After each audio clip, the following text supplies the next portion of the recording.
All right, everyone. Welcome to the Gaslit Nation bonus episode. I am your host, Andrea Chalupa, here with a quick news roundup from the questions you've submitted in the Q&A.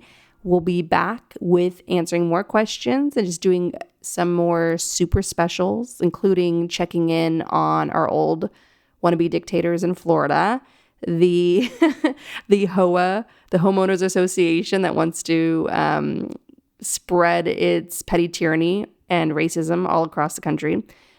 So we'll cover more of Florida and what's going on down there and why it matters to all of us wherever we live, as well as Tara Reade. I would really like to do a Tara Reade special, given that she fled to Russia into the arms of accused, wanted Russian spy Maria Butina. You don't get into those arms of a Russian spy without the help of the FSB. So kind of confirming the suspicions we've had for a very long time, including on this show, that Tara Reade was a Russian disinformation op driven to, discredit Biden during the 2020 election and try to divide the left when it came to Biden and try to depress that voter turnout. So interesting stuff there. A lot to cover in these bonus episodes that we don't have time to get to in the public shows. So there's going to be a lot coming up and I'm excited to cover it all. But for now, we're going to do some quick announcements and then we're going to answer some questions. First up, I want to announce the winner of the May 2023 thank you gift to our community. And that is a copy of the new Gaslit Nation graphic novel, Dictatorship, It's Easier Than You Think. In that illustrated adventure, you follow our handsome, wily narrator, Judge Lackey, who some of you may have met already in our animated little fun book trailer. So you follow him around in the graphic novel as Judge Lackey takes you through the perks and the pitfalls of becoming and trying to stay a dictator. It's not easy. Ask Putin, who has Ukrainian drones lighting up Moscow and has the walls caving in on him, which is a lot of fun. And we'll cover that in upcoming episodes, Putin's world closing in, which could not happen soon enough for obvious reasons. So for May 2023, the Gaslit Nation listener we would like to thank for all their support over the years is Joel Veron. Thank you, Joel, for staying with us. We greatly appreciate all of our listeners, and we'll be handing out more thank you gifts of Dictatorship, It's Easier Than You Think, with one copy going out every month over the next year. So you still have a chance to win it, and we look forward for you, reading the book and letting us know what you think. It was a big labor of love, and it's beautiful, and really socks it to all the people that need it, like Jeff Zucker. We'll never forget Jeff. We'll never forget what you did in 2016 with CNN. And another exciting announcement, we are having another live taping of Gaslit Nation featuring, once again, Russian mafia expert Olga Lotman, who will be back for that live taping. You can join us for that. She'll have a lot to say with me, of course, on what the hell is going on with our democracy, what to do about it, and the Republican Party's friends in the Kremlin.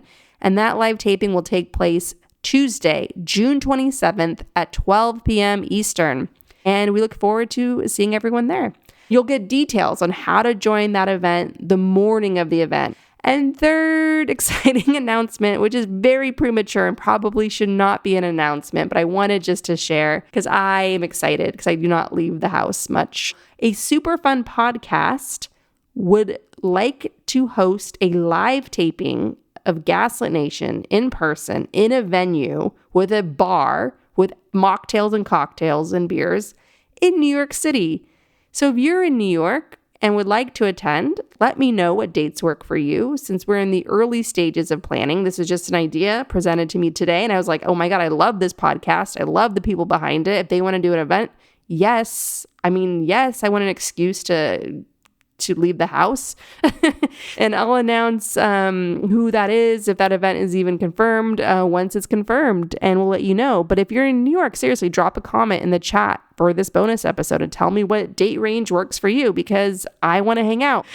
All right, so now let's get to some questions. Laura writes, Andrea, when I heard about the intruder at your friend Jake Sullivan's house, Jake Sullivan is, of course, Biden's national security advisor, and I've shaken my fist on him in many an episode. I thought of you immediately. The way this story is being framed by some news outlets is really strange. The Secret Service clearly isn't doing its job effectively. See the missing text from January 6th. Why hasn't the Biden administration cleaned house? Well, Laura, it's pretty bad. So just to recap for folks, in late April, an intruder broke into Jake Sullivan's house. Again, he's the national security advisor for Biden.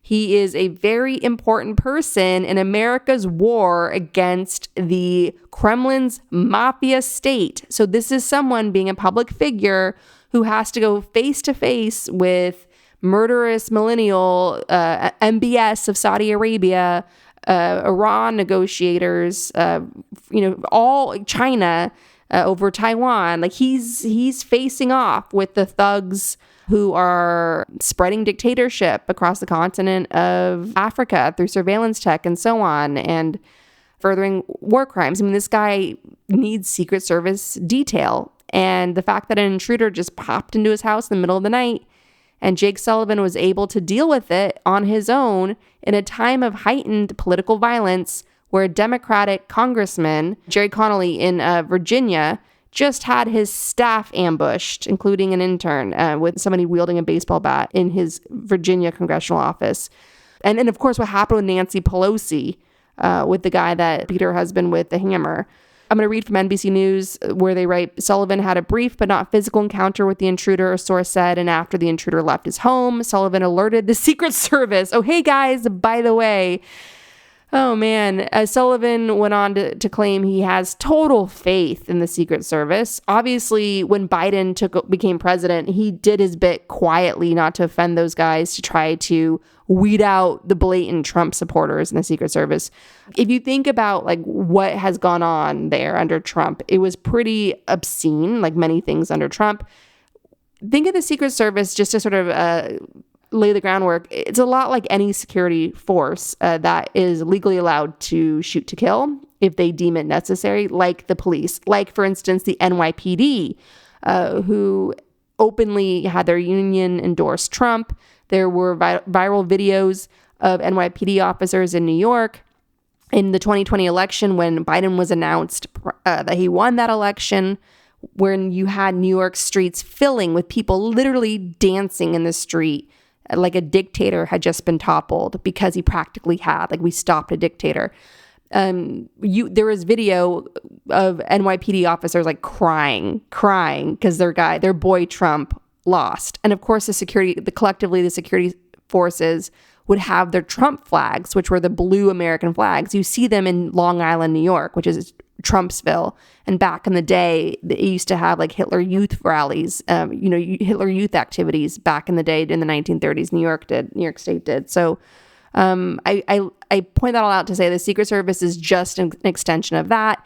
And one person that really encompassed that was like a hardcore Trump supporter, this guy, Tony Ornato, who was the deputy assistant director of the Secret Service. And he had a role that was purely non-political. Your sole job is just to protect the president of the United States. And Tony Ornato was such a Trump lackey that Trump gave him a political position, which is a boundary that is simply not crossed. There's a separation there that is not crossed. And of course, it happened under Trump, where Trump made Tony Ornato his deputy chief of staff. And of course, Ornato went on to play a role as being a resistant key witness of all that went down on January 6th, basically allowing the violent mob to happen when Trump was saying, I don't care if my people are armed, like, we open up the gates, let them through, let them do their thing. Like, that was on Tony Ornato's watch. And he was by Trump's side that day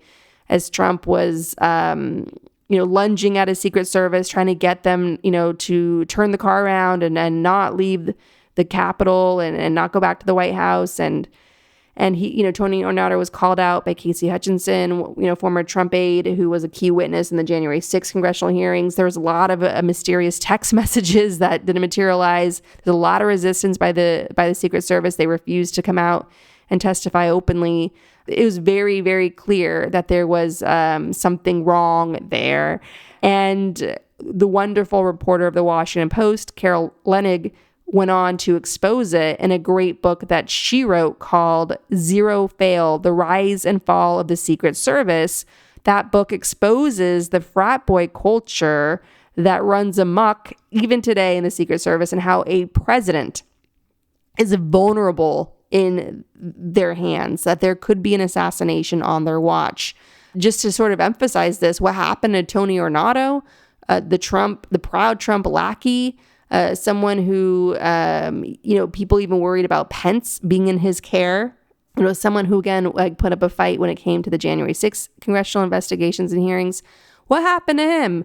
Well, he got to get a cushy job training the next generation of Secret Service agents, right? Because that's how welcomed he was in that frat boy culture. That's how much he was very much part of that fabric that still persists today. And certainly the Bidens came in for their own protection, smartly tried to weed out, surround themselves with the best of the best for literally their family's protection.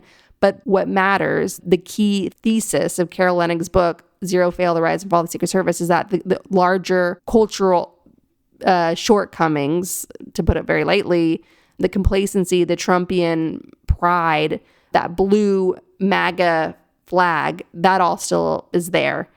And it's just a matter of time when something really bad happens. And yes, this is all happening when the U.S. is practically openly at war with a Russian mafia state known to assassinate its political opponents on foreign soil, including carrying out assassinations and suspected assassinations on German soil, in the UK, several, long list in the UK, and even in the US.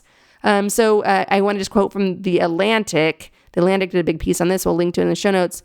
Quote, Biden has appointed a new director of the Secret Service, but there haven't been massive firings or reviews.